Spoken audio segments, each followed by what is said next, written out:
Hey, what's up guys? I'm Rago.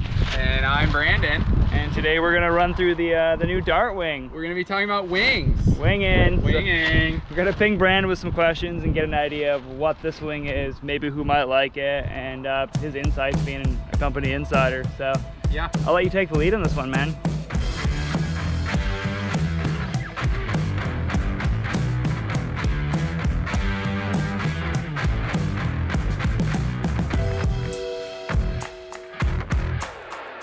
Okay, so the product we have here in question is the Dart. It's the version 1 wing from Slingshot. It's first thing you look at, man, it looks a lot different than a lot of things that may be on the market. You have, it's really pointy, it's dark, it looks like a stealth fighter, it's angular. I think all of that initially makes people think, oh man, this is like kind of a really crazy, what is this? Like, what's going on here? And there are a couple reasons why it's this shape and why it looks like that. And it has mostly to do with rigidity as well as ease of use. So we can start with rigidity. First thing you're gonna notice on this wing is it has some large diameter tubes, both in the center of the leading edge as well as the head of the strut or the boom. What that does is when this two pieces come together, the leading edge and the strut here, it makes an extremely rigid connection here in the center, which stops all of the dihedral flex that would happen in a wing. And by dihedral, I mean like the butterfly flapping. When you go to pull on the wing, how much do the wingtips flap like a butterfly? The less of that happens, the more efficient and the more power your wing can handle. So this wing works really well powered up, as well as when you start to pull on it, it delivers power instantaneously.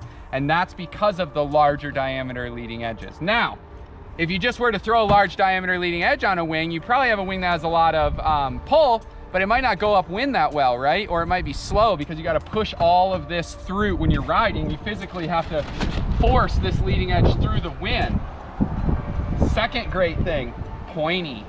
So although it may look a little weird as to what's going on in the market currently, the reason why this wing is so amazing is it has really good forward drive and speed. And I think some of that comes from the fact that it's shaped like an arrow. It goes where you point it. And this arrow shape allows a really large leading edge still to cut through the wind and accelerate extremely fast. Next really important thing on here is the span. So span is the distance from wingtip to wingtip, meaning when I'm riding this wing, how much clearance do I have on the water? And what's really important about the Dart is you can see it's got a really narrow span. And what that means is this is a 4.5. When I'm riding, getting the wingtips, keeping the wingtips out of the water is a lot easier on a wing that has a narrower span than one that doesn't. So the Dart benefits from this swept angle and this narrow span by giving a lot of compact power that is really easy to use because it's small and compact. So those three things, the large diameter, no flex, the pointy angular nature, and the constrained wingspan really make this wing accelerate fast, have a ton of power, and also work really well powered up.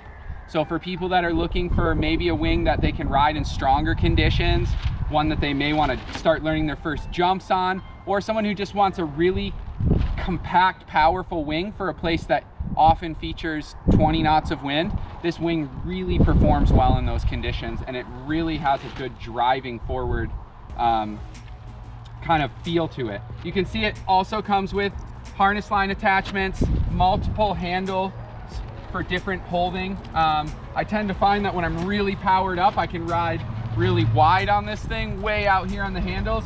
When I want more power, I can drop down, get below the center of gravity or the CG, and really get a lot of power on my front hand. It also still has Y handles, so that, you know, if you really want to push the envelope of what you can do with this wing, the Spencer brothers right now are doing front flips and back flips and all kinds of crazy stuff, and they really lock in on these Y handles. And then of course it has our nose handle or our free fly handle so that we can ride down the swell and catch a wave and flag out the wing.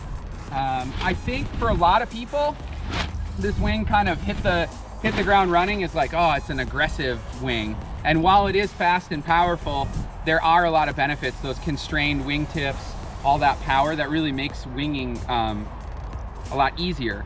And while it may look a little weird, it performs extremely well. So you can overlook, you know, oh man, it's not really like looking like anybody else's wing. I think a lot of people are gonna start having pointy wings. I think that's something that you're gonna see. I've already seen it on a couple other brands already, and I think as the leading edges get bigger, we're gonna have to start getting some aeronautic flow or aerodynamic flow into those larger leading edge wings. So for me, I use this wing a lot in the gorge. Personally, I only wing when it's super windy. That's just when it's fun for me. Other than that, I kiteboard.